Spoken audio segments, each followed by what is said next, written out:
Compañeras, compañeros, un gusto estar en contacto. Por estos días, el PIT-CNT, junto al conjunto de organizaciones sociales que conforman ese marco de alianza que hemos sabido construir en estos 50 años de unidad del movimiento sindical, expresado a través de la UNASPU, la FEU, la propia Universidad de la República, FUCBAN, viene desarrollando un conjunto de actividades y acciones de cara a lo que es el paro general nacional de 24 horas previsto para nuestro próximo 14 de julio. En este marco, muchos se han preguntado y mucho se ha dicho en estas horas por parte de algunos medios de comunicación el porqué de esta medida. En verdad, todos los uruguayos estamos siendo contestes de una de las crisis más estructurales y más graves y profundas del sistema capitalista a nivel mundial. Lo vemos con la crisis humanitaria expresada en esa política xenófoba y anti-migrante que se está expresando en Europa, la reforma laboral llevada, por ejemplo, a cabo en Francia, el ataque sistemático al conjunto de los trabajadores con hechos lamentables como la represión a los maestros en México, con giros a la derecha en materia política de algunos gobiernos en la región muy cercanos o con golpes de estados blandos que expresan en definitiva un retorno a viejas políticas y prácticas que objetivamente están organizando el traslado de la crisis del sistema capitalista a espalda de los trabajadores, a espalda de nuestros pueblos, y que ésta se expresa no solamente en materia económica, sino también en un conjunto de recortes de derechos y limitaciones que ponen en riesgo y en juego hasta la propia democracia.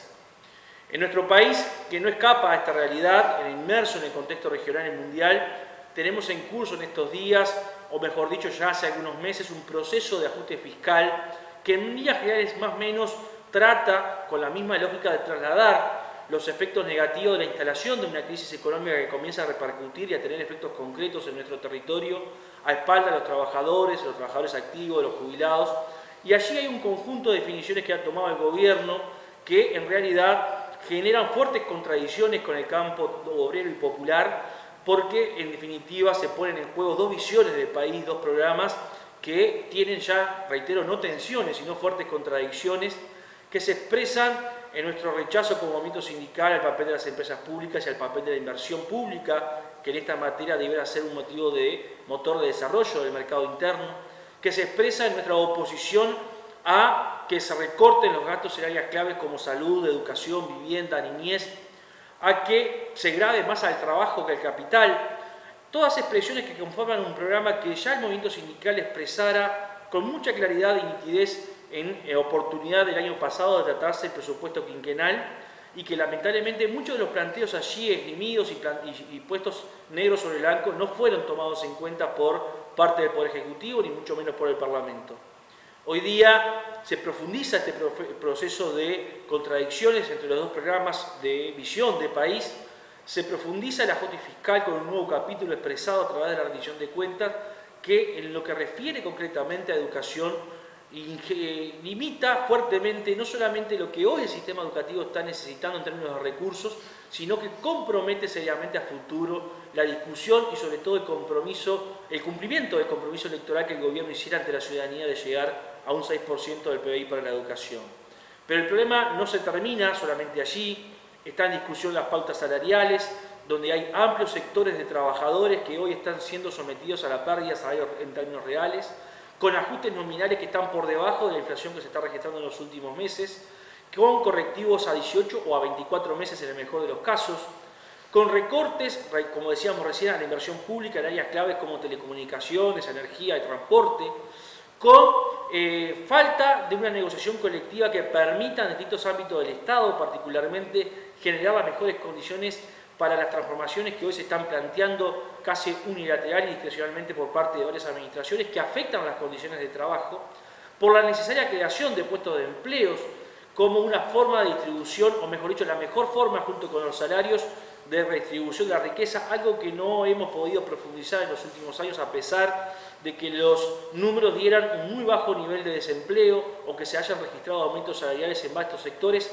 Hay un dato que viene a contradecir todo esto, que es nada más y nada menos que la masa salarial, es decir, ese componente que nuclea los puestos de trabajo con el salario, con respecto al PBI todavía siguen manteniendo una participación por debajo de los niveles que se registraron en los años 90. Por lo tanto, hay una plataforma amplia que abarca al conjunto país, que tiene que ver con la generación de puestos de empleo, que tiene que ver con la mejora de salarios, y cuando hablamos de salarios hay que ser muy claro no estamos hablando pura y exclusivamente del salario trabajador público o privado en la actividad, sino también de esos casi 700.000 uruguayos que son nuestros queridos viejos, nuestros jubilados y pensionistas, que ajustan por el índice medio del salario, y ese índice se construye a partir de cómo evolucionan tanto los salarios en la actividad pública como privada, y que por lo tanto su suerte está atada a la suerte de los trabajadores activos, que tiene que ver con la priorización del gasto social público, dentro de este particularmente de mayor inversión en áreas claves y sensibles como educación, salud y vivienda, que hoy, reiteramos, son el centro de los ajustes que se están planteando por parte del Poder Ejecutivo en la rendición de cuentas. Pero aquí también hay que tener en cuenta, como trabajadores de la educación, que no se trata de un mero ajuste que afecta a algunos temas puntuales, tanto en la ANEP como en la Universidad de la República, que tienen que ver con cómo desarrollamos a partir del año que viene mejores condiciones para el aprendizaje de los estudiantes o mejores condiciones de trabajo para los docentes y trabajadores en general, sino que compromete seriamente la discusión a futuro, y donde además estos recortes operan muy fuertemente de manera negativa en la educación media, tanto en secundaria como en UTU, porque se va a limitar fuertemente la capacidad de creación de cargos, asociada a la creación de nuevos centros educativos, a la ampliación de otros, asociada a la creación de nuevos grupos producto del aumento de la matrícula, elementos que hemos venido reivindicando y una otra vez como condiciones necesarias para comenzar desde este lugar, junto con otras políticas y acciones, a mejorar eso que tanto preocupa al sistema político, que son los resultados. Pero que no hay mejores resultados posibles si no se corrigen las condiciones en las cuales nuestros estudiantes estudian y nuestros compañeros trabajadores desarrollan su labor. Por lo tanto, estos recortes nos colocan de cara a un 2017 en peores condiciones para discutir los próximos años del mismo periodo, porque no hay que olvidarse que en la oportunidad de la discusión del presupuesto del año pasado solamente se discutió los rubros destinados al año 2016 y 2017, resta aún por discutir el próximo año cuánto se va a destinar en educación para los años 2018, 19 y 20, y por lo tanto retroceder hoy en el marco de lo que se está planteando por parte del Poder Ejecutivo en la rendición de cuentas es retroceder también en esa discusión ya de mediano y largo plazo. Por eso esta convocatoria al paro, por eso este conjunto de acciones que está llevando adelante el PIT-CNT junto a otras organizaciones, y por eso la necesidad de redoblar nuestro compromiso como trabajadores